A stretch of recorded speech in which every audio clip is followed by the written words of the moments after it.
As soon as you do this, your discomfort level as long as you're careful, you'll be fine. Now, if you're a tattoo artist, you should have an eye loop.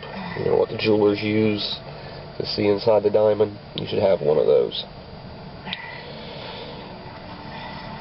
Until you know what you're doing, use it.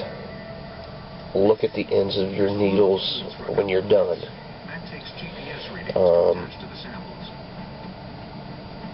You should be looking at them before you use them as well.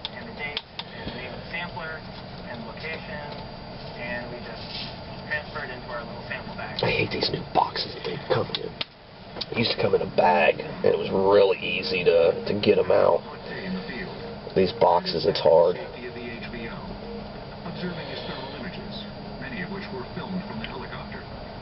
Really look at the ends.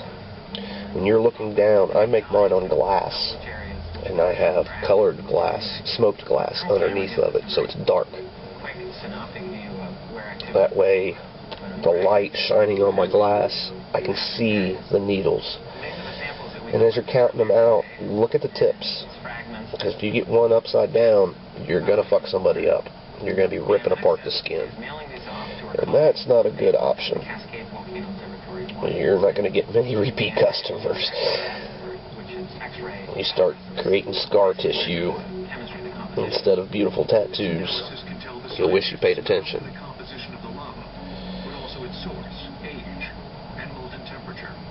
And that's important because if things are changing, then that may be a prelude to changing the eruption style. And changes in eruption style could mean danger for those living in nearby communities. To further monitor eruption activity, the HVO uses various time-lapse. Yeah, I was real leery about making this video showing how to make tattoo needles. Just because I don't want the amateur out there doing it. But regardless if I make this video or not, there's going to be amateurs out there fucking people up. It's just the way it is. People think we make boatloads of money, and they think that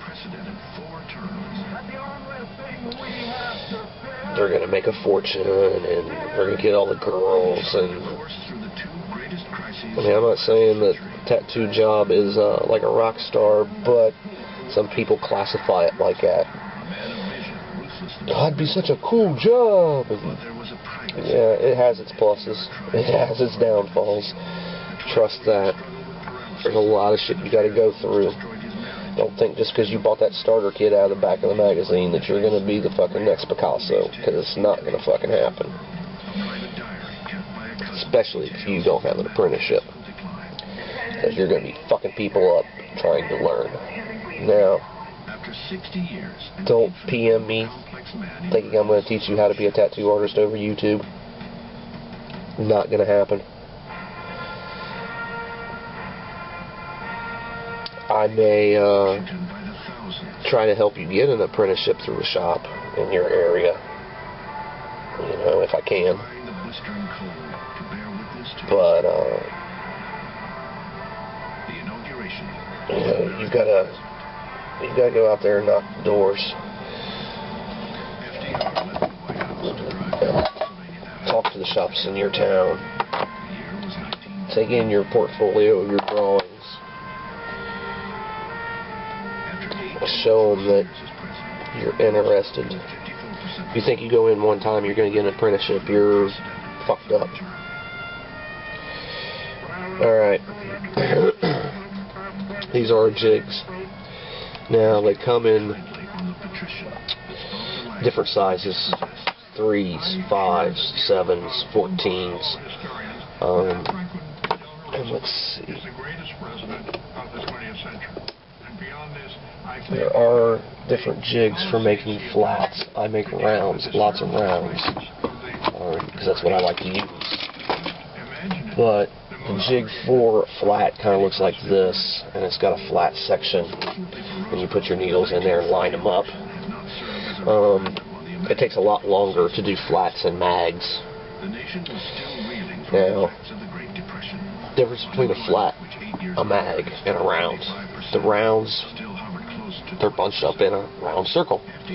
Pretty easy to figure out. Flats are laid out flat instead of being in a group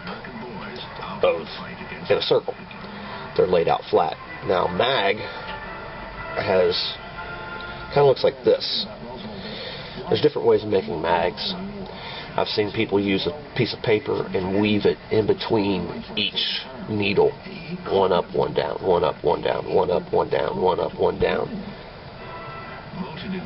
I didn't like that. My God, it would take you forever to make up a bunch. But regardless of what people say, I can do everything with a round that they can do with a flat. I don't give a shit what they say. And if they doubt that, come here and I'll show it to you. I can do the same shit. It's just a matter of technique. You may have to adjust hand speed or how you go about doing it. Now, once you counted out your needles, you're not going to be able to pick them up right off the table. They're too small. A single needle, you can't pick it up. It's just too small. About the best thing you can do is use the oil on your fingers to grab a hold of it and then put your thumb underneath of it. What I do is I slide it to the edge of the table where it's part on and part off. I don't know if you guys can see this. Half on, half off. Grab it. Now when you put it in the jig, this is the most dangerous time, because if you hit this jig too hard, it's plastic, but if you hit it too hard, you can bend one of those. You bend that needle, it's ruined. You're gonna rip people's skin apart. Yeah, I know. People freak out when I do that. I'm double jointed. Anyway. Don't scrape it back and forth. Put part of them in there and then very gently move them around until you can get them all lined up and dropped in the hole. You don't want to scratch it back and forth trying to get it in there, and I just put them in the wrong holes.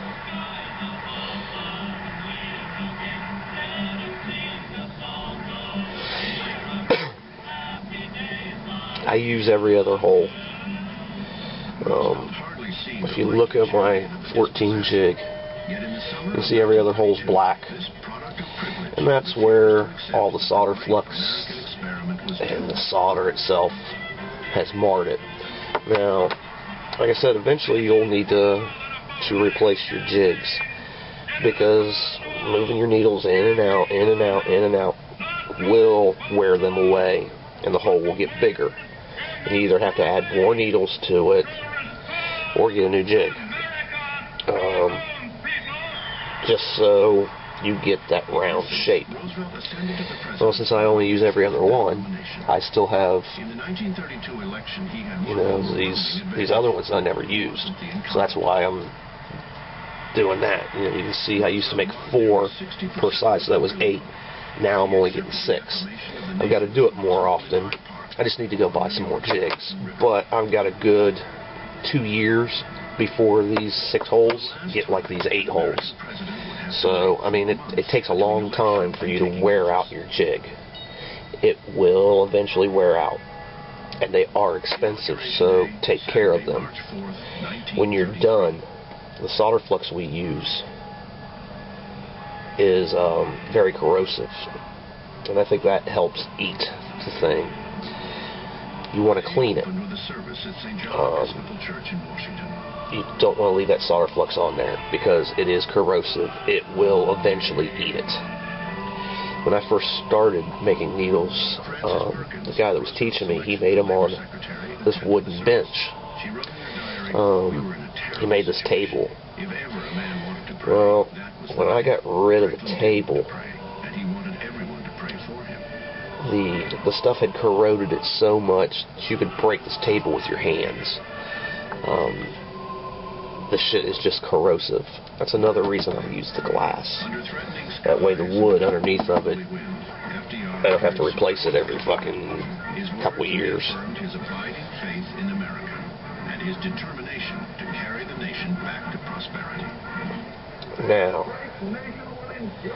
let's talk about a soldering iron. Now hold on, I need a break. Hold on a second.